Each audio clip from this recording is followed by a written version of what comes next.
একজন বিশিষ্ট হল মালিকের রিভিউ আমি দেখলাম, যেই সিনেমা হল মালিক আক্ষেপ করেই বলছেন, এবং খুব বড় একটা হল তাদের বগুড়ায়, খুব চমৎকার সিনেমা হল করেছে।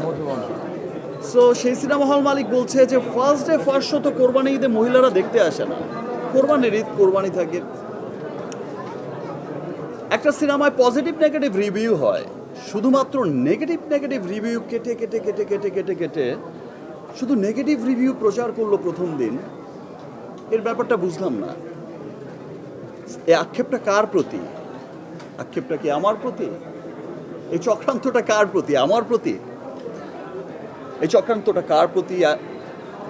সান মোশন পিকচারের প্রতি, না রুশোর প্রতি, না আমার অন্যান্য কোনো আর্টিস্টের, আমার নায়িকাদের প্রতি? কার প্রতি আমি বুঝলাম না। নাকি বাংলা সিনেমার প্রতি?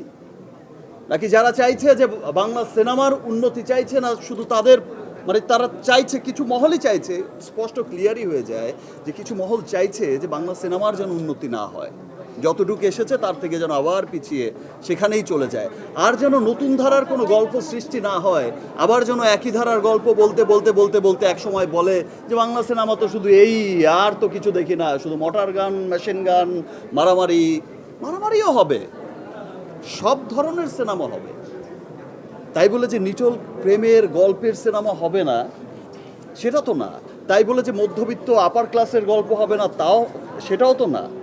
একটা সিনেমা, একটা গান, একটা সব কিছু সবার জন্য। এবং আমি সেকেন্ড ডে থেকে আবার যখন দেখছি যে রিয়েল রিভিউগুলো যখন আসা শুরু হয়েছে, সবাই যখন সোচ্চার হয়েছে, যারা সিনেমা প্রেমী এবং যারা সিনেমাকে সত্যি সত্যি ভালোবাসে এবং সত্যি সত্যি চায় যে সিনেমা অনেক ভালো করুক, আমাদের সিনেমা ভালো করছে, বিশ্বমানের সিনেমা তৈরি হোক, ভিন্ন ভিন্ন গল্পের সিনেমা তৈরি হোক, তারা কিন্তু খুব পজিটিভ পজিটিভ রিভিউ দিচ্ছে এবং সবাই আবার নতুন করে হলে আসছে।